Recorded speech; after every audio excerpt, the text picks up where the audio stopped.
Annonceurs, entrepreneurs, promoteurs et chefs d'entreprise, choisissez dès à présent votre meilleur partenaire média, Idéal Production. Idéal Production est basé à Cotonou au Bénin. Idéal Production, le partenaire exclusif de Sika TV en Afrique. À tous, bienvenue, mesdames, messieurs. De la qualité des enseignants du supérieur, Patrice Talon n'en est pas fier. Insatisfait, voix d'issue, il est aussi de la qualité de l'enseignement dispensé. Rêvant pour le Bénin d'université à la pointe du savoir, le président candidat s'engage désormais à travailler sur les enseignants tels. On pourrait travailler sur un moteur diesel pour le mettre au goût du jour. La nouvelle, salutaire pour certains, semble irriter une bonne partie du corps enseignant. Réforme annoncée du corps enseignant du supérieur. Projet innovateur ou démagogique. Le débat, mesdames, messieurs, avec les futurs potentiels bénéficiaires de la réforme annoncée. Les universitaires donc. Et déjà sur ce plateau, en notre compagnie, Dr Paul-Marie Ouessou. Enseignant-chercheur, il est théoricien de la gouvernance d'État. Docteur Paul-Marie Ouessou, bonjour à vous. Bonjour Joël. Merci pour la disponibilité. Merci de m'avoir invité aussi. En tout cas, c'est toujours un plaisir de vous savoir disponible pour nous chaque fois que le besoin s'impose. En face de vous, un autre docteur Paul, il fait Atiou, enseignant, chercheur, il est professeur de littérature et de civilisation américaine. Docteur Paul, il fait Atiou, bonjour à vous. Bonjour, monsieur le journaliste. Merci de l'honneur que vous m'avez accordé en m'invitant. En tout cas, c'est à nous de vous remercier. Ce n'est jamais gagné d'avance. Avec des agendas combien très occupés ces temps-ci, nous avons un troisième invité, le docteur Mathieu Adjagwe. Vous l'avez constaté, 3 docteurs pour nous accompagner ce matin, enseignant-chercheur. Il est le chef du département de sciences politiques et relations internationales au niveau de la faculté de droit et de sciences politiques de l'université de Parakou. Docteur Mathieu Adjagwe, bonjour à vous. Bonjour, monsieur le journaliste. Merci pour la disponibilité. Ça fait plaisir. Alors, la nouvelle a été annoncée au vu et au su de tous. À peine rendu public, engagement du chef de l'État à réformer le corps enseignant, tollé dans ce monde. Qu'est-ce qui gêne tant les enseignants, eux qui mettent au quotidien à l'épreuve leurs apprenants? C'est la question sur toutes les lèvres. Je vais donc me retourner vers les concernés pour leur poser la question. Je commence par vous, docteur Marie Ouessou. Alors, cette annonce du chef de l'État, en tout cas président candidat, il espère bien pouvoir se retrouver dans le fauteuil. Et alors, il faudra réformer le corps enseignant. Oui, je crois que c'est une bonne chose hein, de vouloir toujours améliorer les choses. Toute la préoccupation et toute la question est de savoir qu'est-ce qu'on veut améliorer. Ce qu'on veut améliorer, est-ce que la question se pose? Lorsqu'on écoute le chef de l'État, c'est le corps enseignant même qu'il faut améliorer. Non, je pense que la question de l'éducation, et surtout de l'éducation supérieure, est tellement sérieuse qu'il ne faut pas en faire une querelle entre enseignants et gouvernement. Il faut vraiment qu'on fasse des choses à tête reposée et qu'on réfléchisse sérieusement aux problèmes de l'université. Parce que, en réalité, oui, les enseignants peuvent faire partie du problème. Mais il y a tellement de problèmes à l'université. Moi, je vais dire d'abord, la première question qu'il faut se poser simplement, c'est pourquoi une université? Dès que vous vous posez cette question, vous allez constater que tout part de là. Tout part de là. Mais le chef de l'État, en décidant de commencer par le corps enseignant, a-t-il trouvé juste ou non? Non, le problème est que on va braquer des gens, on va créer des situations. Écoutez, la réforme annoncée, je ne vais pas dire que nous ne sommes pas encore entrés dans le vif du sujet, mais je vais dire que la réforme annoncée, c'est de créer un corps d'inspection, n'est-ce pas, enseignement supérieur. Bon, je ne sais pas si ça existe dans une université au monde. Une université, c'est le lieu de création et d'invention. Lorsque vous commencez à mettre un soldat derrière l'enseignant, eh bien, vous enlevez la partie création et invention. Vous lui demandez exactement si vous l'avez écouter de bout en bout. Vous demandez à l'enseignant d'être réglo, et il va vous servir ce que vous voulez. Mais en réalité, être créatif, être inventif, parce que en fait, l'enseignement supérieur, ce n'est pas simplement de transmettre un savoir, mais c'est d'ouvrir l'esprit. De l'esprit du peuple à de nouvelles connaissances, à de nouvelles solutions aux problèmes qui se posent à la population. C'est pourquoi j'ai commencé à poser la question de savoir pourquoi une université. Pourquoi une université? On y revient avec votre permission. Oui, il fait Paul. Pourquoi tant de tollé? Juste de vous demander après cette annonce du chef de l'État. D'accord, merci. Je pense que le cadre ici, c'est le début d'une campagne dans un pays où on nous a appris que les promesses électorales n'engagent que ceux qui croient. Donc, et comme le thème ici, novateur ou démagogique, vous voyez déjà là où je veux aller. On ne voit pas, je si vois vous avez déjà des là préoccupations, vous les exprimez. Oui, d'accord, ok. Et si on analyse les propos du chef de l'État, ici, je constate le chef d'État n'a pas mis les gants pour parler. Il devrait mettre des gants? Il n'a pas mis des gants pour parler. Non, en littérature, là, ce qu'on appelle l'euphémisme. D'accord? Il n'a pas modéré les thèmes. Le chef d'État a été direct. Donc, les enseignants du supérieur. Et la cible, c'est les enseignants du supérieur. D'accord? Ne sont pas challengés. Beaucoup, l'adverbe de quantité, beaucoup a été employé 3 fois. Beaucoup sont laxistes. Beaucoup sont mal formés. Beaucoup font peu d'efforts. Ça veut dire que c'est une grande quantité qui sont mal formés. Alors que nous qui sommes les fruits de cette université, mon vis-à-vis et moi, je certifie en l'honneur que nous avons été bien formés. Et je pense que nous transmettons exactement la formation que nous avons reçue. Mais là où je dis que le diagnostic est mal formé, l'université, c'est le haut lieu du savoir, où le titre de l'enseignant, c'est enseignant-chercheur. Donc, ce qui paraît vrai pour moi, ou bien ce qui paraît vrai pour l'autre, c'est-à-dire il y a la dialectique de la pensée. Et quand nous assistons souvent à des présentations de mémoire, c'est une rencontre d'idées. La vérité n'est l'apanage de personne. Maintenant, le fait de dire, comme au secondaire, on va créer le corps des inspections, je pense que là, c'est de l'hyperbole, c'est de l'exagération. Ce n'est vu nulle part. Aux États-Unis, par exemple, il n'y a pas de corps. Les États-Unis, depuis au moins plus de 150 ans, ont supprimé donc le corps des inspecteurs là, qui en réalité n'apportent rien à l'éducation. Parce que l'inspecteur qui se met devant ses collègues pour faire un coup, on lui trouvera toujours de failles. Toujours de failles. Donc chacun a sa manière d'enseigner. Dire qu'on veut amener cela à l'université, moi je pense que c'est de l'exagération, c'est de l'irréel. Et maintenant, là où il a dit que les étudiants vont intervenir dans le dispositif, effectivement, et aux États-Unis, les étudiants interviennent dans le dispositif, ils ont leur pourcentage. Mais cela est arrivé après 3 réformes majeures. Donc, première réforme, on a dit, bon, l'enseignant américain perçoit son salaire chaque vendredi. Donc, chaque vendredi, l'enseignant a son salaire. Ensuite, l'effectif, c'est au plus 30. Et deuxième réforme. Maintenant, troisième réforme, l'enseignant américain n'a pas droit à la retraite. La retraite est volontaire. Il enseigne, c'est quand il est fatigué qu'il laisse la craie. Maintenant, la possibilité déjà qu'on lui a donnée d'être régulièrement payé à la fin de chaque semaine. Et l'argument avancé est qu'ils ont dit, l'enseignant, samedi, dimanche, ça dit faire des recherches, prépare les cours.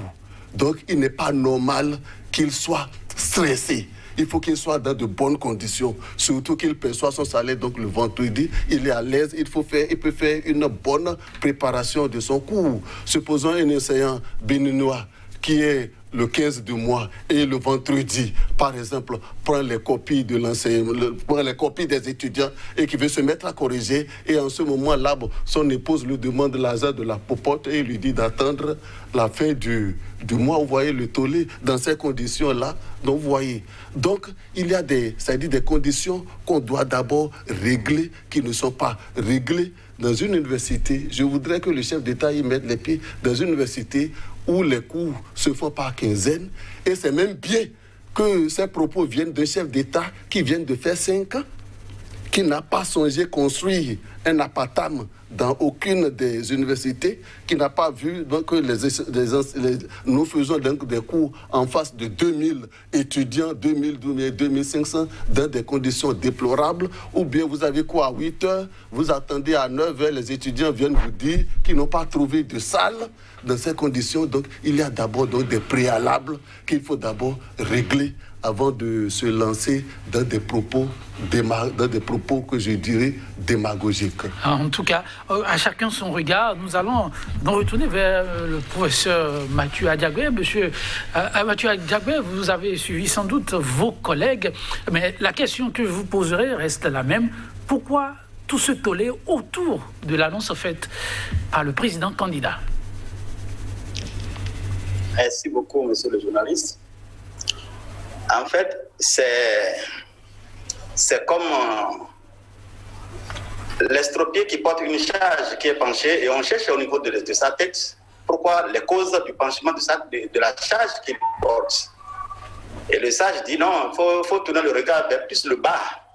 Donc il faut mettre en perspective ce que le chef de l'État candidat avait souligné la dernière fois et qui soulève des tollés dans la communauté universitaire, un tollé que je qualifierais donc de tempête dans une bête d'eau. Ah bon? Qu'est-ce que le chef de l'État candidat à sa propre succession avait dit? Il a parlé donc de ce qu'il faut un nouveau dispositif d'évaluation, n'est-ce pas, des enseignants parallèles à ce que le CAMES fait déjà actuellement. Et je m'en vais dire 2 choses. La première, ce que le chef de l'État a annoncé, c'est ce qu'on pourrait, ce qu'on pourrait appeler, qualifier de délit d'initié, parce que c'est quelque chose qui est déjà prévu par le CAMES dans le processus de qualification, dans le cadre du guide qui servira désormais d'évaluation des enseignants-chercheurs dans les universités de l'espace CAMES 2022-2026 et qui prévoit justement que dans les papiers, dans les pièces à fournir pour être qualifié, pour être inscrit sur les différentes listes d'aptitudes, il faut une attestation d'évaluation des enseignants par les étudiants. Et ça, ce n'est pas une pratique qui est nouvelle. Pour tous ceux qui ont fait l'Amérique du Nord, les États-Unis, le Canada, chaque professeur qui fait son cours, à la fin du cours, n'est-ce pas, il est évalué par les étudiants. Ça, ce n'est pas nouveau, ça. Il est évalué par les étudiants et toutes les évaluations, s'il a 2 cours, au niveau de chacun de ces cours, il est évalué par les étudiants et à la fin de l'année, justement, il y a une structure à laquelle l'université envoie les différentes évaluations qui font un traitement informatisé et qui, justement, rubrique par rubrique, n'est-ce pas, attribue des notes à l'enseignant. Alors, à titre d'information, monsieur Adiagbé, comment se fait l'évaluation en question? Les étudiants qui évaluent le professeur, ça se passe comment? Oui, parce que c'est un questionnaire qui est conçu par une structure compétente dans la matière et où la pédagogie universitaire est impliquée sur, par exemple, est-ce que le déroulement du cours par rapport aux objectifs qui sont spécifiés dans ce qu'on appelle le syllabus du cours. Parce que chaque cours a un syllabus, c'est-à-dire un descriptif du contenu qui touche fondamentalement au chapitre, les thématiques qui doivent être développées, les compétences que les étudiants devraient acquérir à la suite du cours, les différents chapitres ou les thématiques qui doivent être abordées dans le cours. Et donc, à la fin, dans l'évaluation, on pose les questions sur est-ce que le professeur a suivi le curriculum, a suivi, n'est-ce pas, le descriptif tel que contenu dans les cahiers de charges qui lui a été attribué. Et donc, par rapport à ça, une autre question qui touche à la diction, à la transmission du savoir. Ça touche également à la charge de cours que l'étudiant a eu vis-à-vis de ce professeur, la capacité de pouvoir donc apprendre et aussi sa capacité à conseiller. Parce que l'enseignant-chercheur dans les universités normales, n'est-ce pas, il va faire la recherche, c'est vrai, il va enseigner, c'est vrai, il va faire la recherche, mais il a aussi une tâche administrative de conseiller et d'orientation vis-à-vis des enseignés, vis-à-vis des apprenants. Et donc, par rapport à ça, il y a aussi une rubrique qui touche à cela. Et donc, c'est une évaluation plus ou moins objective auquel l'enseignant est soumis. Mais, évidemment, on fait bonne foi au système, et ça marche ailleurs. Donc, si on fait foi au système, ce qui peut-être un peu irrite les enseignants d'ici, c'est la politisation peut-être du processus d'évaluation. Alors, monsieur parce que déjà, on va mettre les inspecteurs au niveau des enseignants supérieurs, ça n'a pas de sens. Mais plutôt, justement, donc c'est cette politisation peut-être qui soulève des inquiétudes de la part des enseignants. Sinon, le processus en soi d'évaluation des enseignants par les étudiants, c'est un processus qui est très vieux en Amérique du Nord. Ok, en Amérique du Nord, très vieux, et le Bénin veut aller à la rencontre du monde et émerveiller aussi le monde. Donc on peut dire, en soi, l'initiative, elle n'est pas mauvaise, si on se comprend bien. L'initiative n'est pas mauvaise en soi, dans la mesure où même les enseignants, qu'ils remettent en cause là ou non, mais s'ils doivent passer les grades du CAMES, l'attestation de l'évaluation, de son évaluation par les enseignants est une pièce maîtresse désormais que le CAMES exige à partir de 2022. Donc, ils n'ont pas le choix que de faire ça. Ou bien, ils vont sur la liste d'aptitude du CAMES, ou bien ils n'y vont pas. Donc, c'est pourquoi je disais au départ, peut-être que c'est un délit d'initié de la part du candidat qui avait peut-être l'information et qui l'a mis dans son programme de société. Sinon, en fait, c'est une obligation faite maintenant à partir du CAMES, n'est-ce pas, pour tous les enseignants qui doivent y aller avec ces pièces-là. N'est-ce pas? Même l'évaluation aussi figure parmi les critères du CAMES. Et l'enseignement des cours à distance, en ligne, tout ça, dans le nouveau guide qui est envoyé aux universités maintenant, je crois que je l'ai reçu ce matin, tous ces critères-là, ils figurent. Merci pour ces éclairages. On va continuer en plateau, quitte à vous revenir. Alors, manifestement, ce que le président candidat a annoncé a déjà été élaboré. Le CAMES le porte déjà, qu'on suit bien votre collègue. Mais alors, il dit que c'est peut-être la politique de mise en place, l'opérationnalisation qui pourrait poser problème.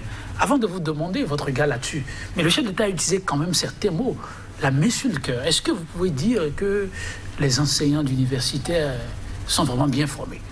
C'est le chef d'État qui pense que, franchement, beaucoup de laxisme à votre niveau. Vous pensez qu'il a exagéré en le disant? Bon, moi, je ne sais pas ce qu'on appelle mal formé ou bien formé. Je m'exclus. Je m'explique. Je ne sais pas ce qu'on appelle mal formé ou bien formé. Vous savez, je vais prendre le domaine dans lequel moi je suis pour expliquer. OK.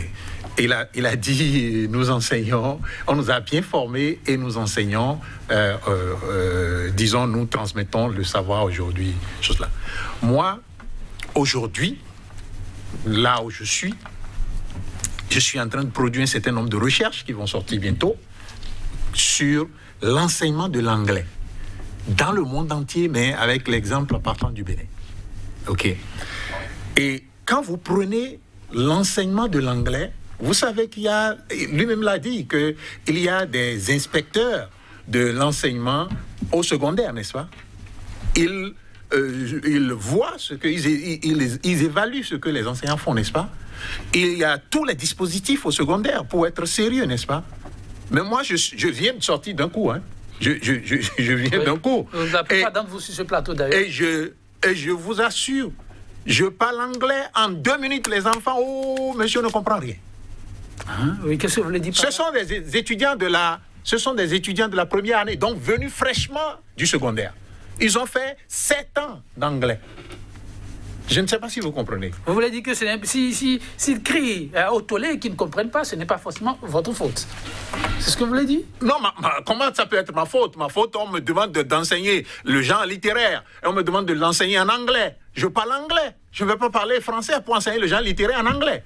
Vous voulez dire que le chef d'État ferait mieux de s'assurer que les enseignants des autres niveaux sont bien formés avant de venir au supérieur? C'est vous dire que le dispositif du secondaire qui fait qu'on évalue comment les enseignants enseignent, etc., aujourd'hui, c'est très bien qualifié, n'a pas produit le résultat qu'il faut. C'est-à-dire qu'à la fin du processus, 7 ans après que l'élève ait appris l'anglais, moi, je parle anglais aujourd'hui, il ne peut pas comprendre. Il ne peut pas comprendre. Donc, vous voulez dire comme à Djagba, il faut regarder le pied et non la tête, c'est ça? Absolument. Donc, il se pose un problème. Vous ne vous protégez pas là? Non, ce n'est pas se protéger. Non, ce n'est pas se protéger. Moi, je dis, je fais des travaux de recherche qui vont sortir bientôt et nous allons... Ce sera public et nous allons tous lire. Parce qu'en réalité, c'est en fait le rôle de l'universitaire et la recherche que fait l'universitaire, c'est pour informer l'autorité. Okay. Pour que de nouvelles solutions soient trouvées et que de nouvelles approches soient élaborées pour le progrès, le développement que nous tous nous voulons. Ok, avant de retourner vers votre visage, dites-vous, monsieur Mariwissou, sincèrement, ne pensez-vous pas qu'il faut encore un peu de formation pour mieux enseigner? Non, la formation. La formation, elle est permanente. Écoutez, j'ai fini ma thèse le 22 mars 2019. Le 22 ou le 23 juin 2019, je suis entré en formation à nouveau. C'est ça. Qui est terminé le 20 juillet 2020. Donc moi, on n'attend pas, on ne va pas attendre l'État pour être formé. Moi, je suis en formation. Et cette formation que j'ai faite après ma thèse, c'est maintenant, en fait, après avoir enseigné l'anglais pendant 23 ans, où je ne vois pas les résultats que je voulais. Moi-même, je me suis posé des questions, je me suis dit, mais comment faire pour que, au Bénin aussi, que les gens ne soient pas obligés d'aller au Ghana, les parents ne soient pas obligés d'aller au Ghana. Merci pour l'initiative. Non, c'est pour expliquer, il faut qu'on comprenne cela. Donc que les parents ne soient pas obligés d'envoyer leurs enfants au Ghana avant qu'ils ne parlent anglais. Comment enseigner l'anglais ici pour que les gens parlent anglais? Vous vous attelez à ça. Écoutez, aujourd'hui, venez me voir, vous allez parler. Merci, il s'agit de vous, peut-être que vous faites partie des exceptions, parce que le chef d'État a dit beaucoup, il n'a pas dit tous les enseignants. Peut-être que vous êtes partie des exceptions, et vous. Non, sérieusement, vous n'êtes pas au tribunal, mais le chef de l'État a parlé certainement après diagnostic. Président, désormais candidat, vous l'avez dit, c'est la campagne, les promesses électorales, certes, mais en votre âme et conscience. Ne pensez-vous pas qu'il y a beaucoup de mal formés dans votre rang et de laxistes? Vraiment, je ne me retrouve pas dans de bonnes conditions pour apprécier. Dans la mesure où, l'enseignant, c'est celui qui se remet tous les jours en cause. Et quand moi je vois la formation, je vous dis, quand je prends ma spécialité, j'enseigne la civilisation américaine et la littérature américaine. J'ai eu la chance d'être bien formé par des professeurs de renom, tels que le professeur René Awansou et le professeur Augustin Aïnamo et consorts. Et même tous les jours, si je me vois un peu bloqué, je me réfère toujours à M. Aïnamo pour pouvoir me ressourcer un peu. Donc la formation, le recyclage, c'est... On veut croire à ce que vous dites. C'est vrai, mais n'est-ce pas peut-être parce que vous êtes sur les feux de la rampe, devant le projecteur, que vous dites tout ce que vous dites là? Parlez-nous alors de... Ne parlez plus de vous, mais vos collègues. Ceux-là mal formés, vous n'en connaissez pas? Du tout pas ça.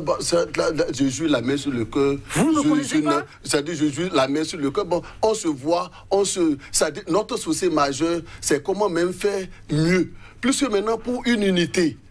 Par exemple, on vous donne 25 heures. Nous trouvons même que c'est... Ce n'est pas mon vis-à-vis qui me démentira, que c'est peu. Vous trouvez que c'est peu? Que c'est même peu. Certains font même des heures supplémentaires pour renchérir. Donc on a des enseignants disciplinés. Je ne vois pas, jusque-là encore. Donc des enseignants laxistes, vous n'en connaissez pas? Ça dit... Non, on va se retrouver. Non, s'il vous plaît. Oui. Ça là, je trouve raison au chef de l'État. Puisque le chef de l'État s'est entouré des universitaires. Oui. Et on voit aujourd'hui, c'est-à-dire le résultat de ces professeurs d'université, donc sur l'échiquier national et international. Les universités qui l'entourent, vous voyez... Je donne un exemple palpable. Oui. Quand je prends par exemple notre constitution révisée, oui, et je vois que, je lis, et maintenant je vois que 47 articles, oui, ont été modifiés, et maintenant je vois à la page 16, je vois article nouveau 45, et maintenant je vois la page suivante, à la page 17, je vois article 48 nouveau. Où sont partis alors les articles 46 et 47? C'est peut-être non, c'est ici une constitution de pays.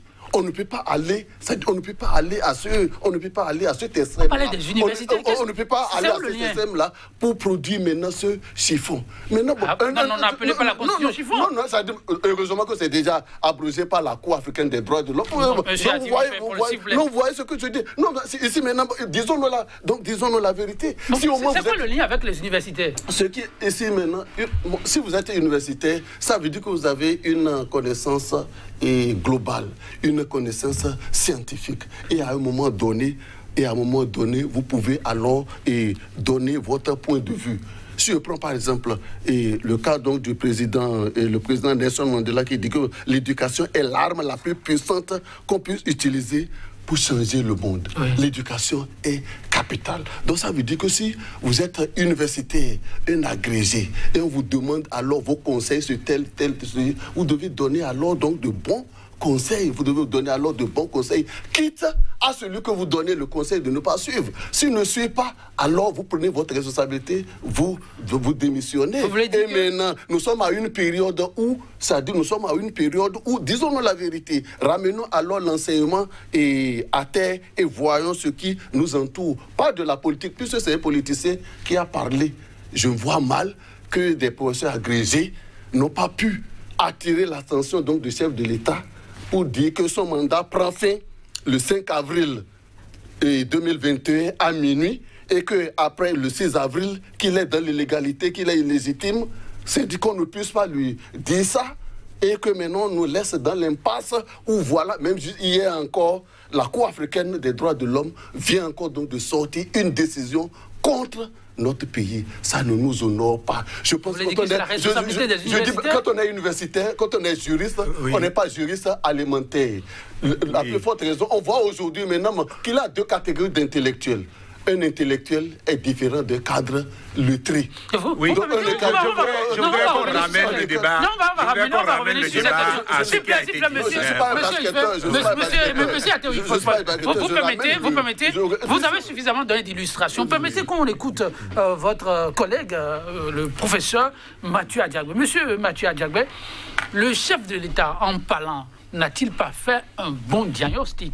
D'enseignants lacistes, mal formés, n'en connaissiez-vous pas? Honnêtement. Merci, monsieur le journaliste. Je pense que c'est un débat qu'il faut faire à froid. Ok. C'est un débat qu'il faut faire à froid. Merci beaucoup. Cela pose la question de la formation des docteurs. La formation des docteurs. Un docteur aux États-Unis, au Canada, c'est le plus respecté. C'est un professeur d'université, c'est l'un des mieux payés. Parce que les collègues avaient soulevé dès le départ, qu'est-ce qu'une université? Oui. Et ils ont soulevé la question des moyens, ce qui est très pertinent.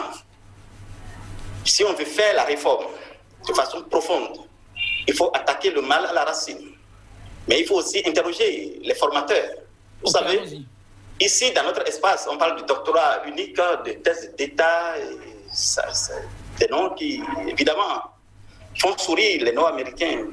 Dans le monde anglo-américain, c'est le PhD, philosophie doctor. Et pour avoir le philosophie doctor, tu es inscrit en doctorat, tu vas faire 2 ans de scolarité où tu vas subir les séminaires doctoraux pour questionner le pourquoi et le comment des choses. Où vous devez être amené à réfléchir sur les problèmes épistémologiques, les problèmes ontologiques, les problèmes méthodologiques et normatifs de votre discipline. Alors, et c'est après 2 ans de formation disciplinaire, oui, c'est après 2 ans de formation disciplinaire que vous allez passer les examens de synthèse dans 2 sous-champs de votre discipline. Un champ majeur et un champ mineur. Et au niveau des examens de synthèse qu'on appelle comprehensive exams, vous êtes soumis à 3 questions et vous devez remplir minimum 30 pages.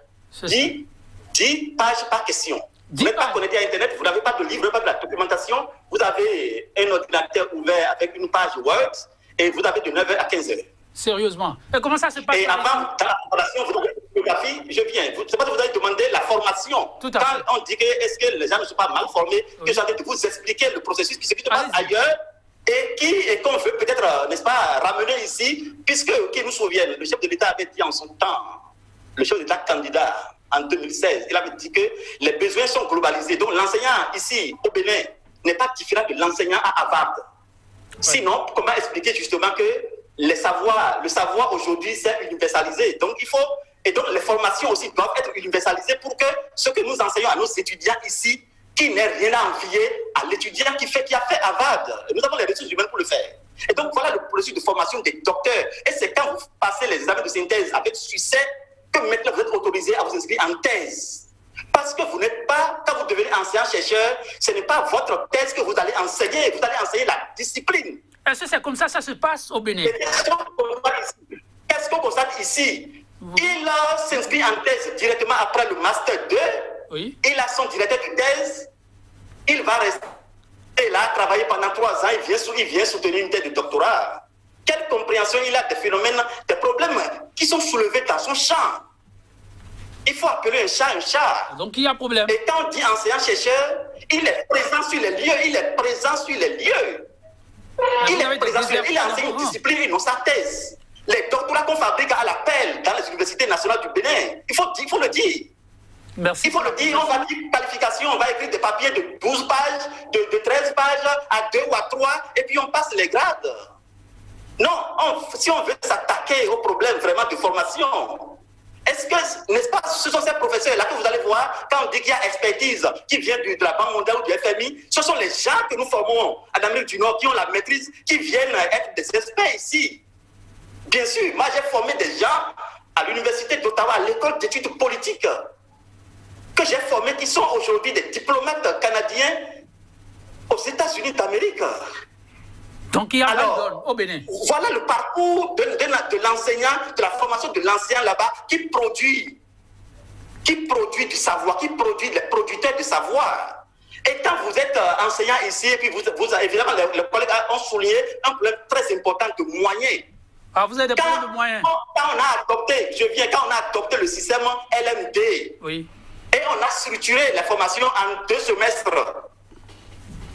Un semestre aux États-Unis, au Canada, parce que le CAMES a bien dit, lorsqu'il veut arrimer le processus de qualification de son espace, il veut l'arrimer à celui du monde anglo-américain. Et donc, quand on prend cette semestriation, par exemple, vous avez 2 cours peut-être par semestre, et chaque semaine, vous venez à l'université faire votre cours. On ne fait pas des missions d'enseignement. Et donc, le reste du temps, que fait l'enseignant? C'est vrai, il doit faire des recherches, il doit faire des publications. Mais qu'est-ce que nous publions? Si la formation est bâclée, l'enseignement sera bâclé et le produit qui sort sera aussi un produit bancal. Il faut que nous nous regardions dans le miroir.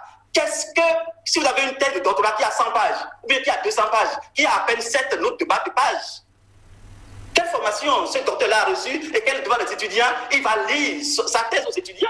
Ah non. Il faut qu'on dise la vérité. Que nous disons la vérité. Donc, le problème est très criard dans les universités. On peut faire une analyse objective et voir s'il n'y a pas un brin de vérité dans ce qui est dit. Maintenant, les collègues ont soulevé quelque chose qui est très important aussi. Ils ont dit que ça peut relever de la démagogie. Et donc, il faut que justement, on suive très bien la mise en œuvre de cette politique-là de formation des enseignants. Avant la mise en œuvre, des enseignants. Une question, s'il vous plaît. Est-ce que vous confessez là, sur ce plateau, qu'il y en a dans vos rangs qui, au lieu de dispenser, de respecter leur curricula, comme le chef de l'État l'a dit, il y en a qui préfèrent dispenser leur thèse aux étudiants? Oui.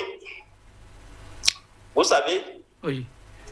Allons-y rapidement. Vous savez, est-ce que même déjà, dans les curricula, partout ailleurs, dans le monde anglo-américain, quand un étudiant vient s'inscrire en première année, il a un dépliant qui lui dit exactement le nombre de cours qu'il a et chaque cours sont descriptifs.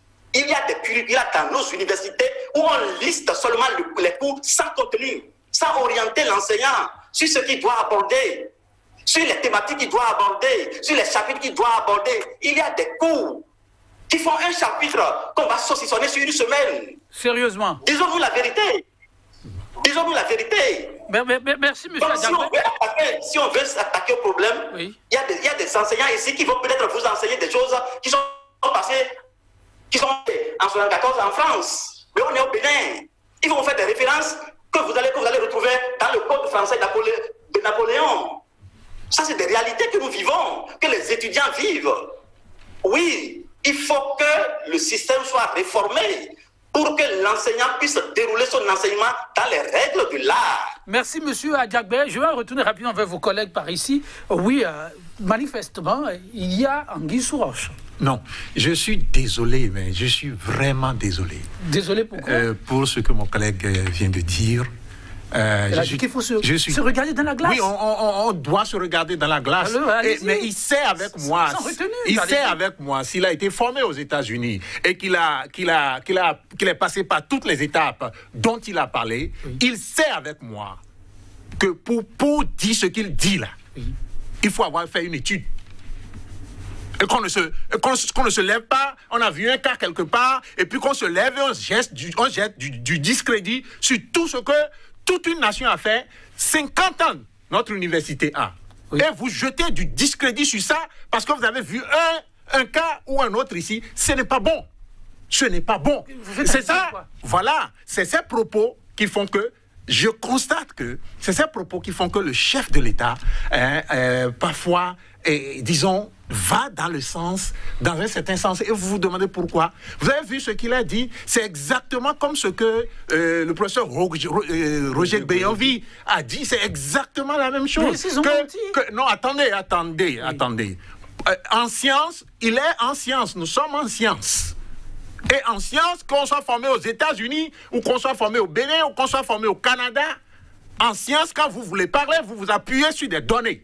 Et on ne s'appuie pas sur un cas qu'on a vu quelque part. Moi, j'ai eu mon doctorat, mais vraiment, je crois, le meilleur au monde, à l'université d'Abomey-Calavi, pas aux États-Unis. Et je défie quiconque dans mon domaine à moi.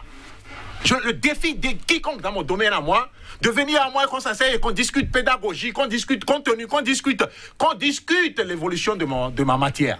Alors, qu'on ne vienne pas me dire ici que parce que si vous n'avez pas votre diplôme des États-Unis, alors, vous voyez, c'est... Attendez.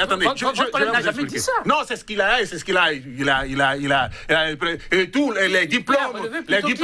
Non, oui, il y a des problèmes, même aux États-Unis, il y a des problèmes. J'ai lu des articles pour faire ma thèse. Comment on appelle ça? C'est une institution américaine qui publie des articles de professeurs indiens. Mais c'est du chiffon. Mais il y a des problèmes aux États-Unis. Donc on ne peut pas prendre des cas, quelques cas qu'on a vus et en faire, comment on appelle, une généralisation. Il sait bien qu'on ne fait pas de la généralisation comme ça en science. Le sujet manifestement est profond. Un instant, professeur Adjagbe. Professeur Adjagbe. Ce n'est pas chez lui à la place là-bas. On a des doctorats à l'appel là-bas. Professeur Adjagbe. Moi, je ne suis pas dans la polémique. Professeur Adjagbe, s'il vous plaît, un peu de discipline pour nos téléspectateurs. Pour nos téléspectateurs. Prenez les curricula, regardez, il parle de science. C'est quoi la science? C'est quoi la science? De quelle science il parle? Vous voulez bien m'écouter, professeur Adjagbe? De quelle science il parle? Professeur Adjagbe, vous voulez bien m'écouter? De quelle science il parle, lui? Vous me répondez, professeur Adjagbe. Ou bien on fait autrement. Qu'est-ce qu'il appelle science? J'arrête l'émission, professeur Adjagbe, ou bien vous m'écoutez? Monsieur le professeur Adjagbe, merci. Manifestement, professeur Adjagbe n'a pas voulu m'écouter. Chers téléspectateurs, on ne peut pas. Chers téléspectateurs, vous constatez avec moi que nos universitaires ne sont pas prêts à faire la discipline qui nous impose.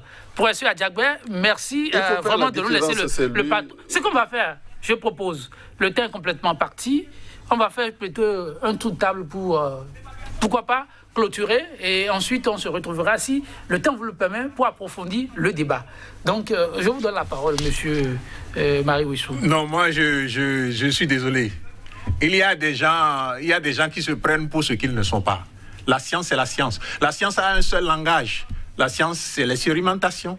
La science, c'est la vérification des informations. La science, c'est... On ne vient pas sur un plateau de télévision pour vilipender comme ça une université qui a 20 et 50 ans d'existence, fêtée seulement cette année, et qui forme des chercheurs. Il parle de la flash. Je suis désolé, mais les gens ne comprennent rien à la flash. Et lui-même, il ne comprend rien à la flash. Non, vous n'allez pas dire ça.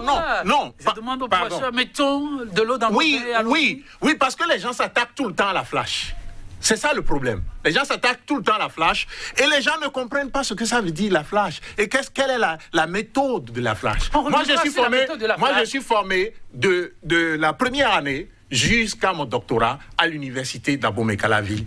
Et je mets quiconque au défi dans mon domaine de venir et que nous nous asseyons et que nous fassions les examens, qu'il faut que nous fassions tout ce qu'il faut pour montrer notre qualité de formation. Pour revenir au sujet, le diagnostic du chef de l'État, pour vous, de quel côté faut-il le prendre pour pouvoir impacter les valeurs qui sortiront de nos universités? Bien. Le diagnostic, c'est que nous savons tous que l'université... Et en même temps, c'est votre conclusion. Oui, bien sûr. Nous savons tous que l'université souffre de maux. Et ces mots-là, pour les appréhender et juger de leur truc-là, il ne faut pas entrer dans les considérations qui disons,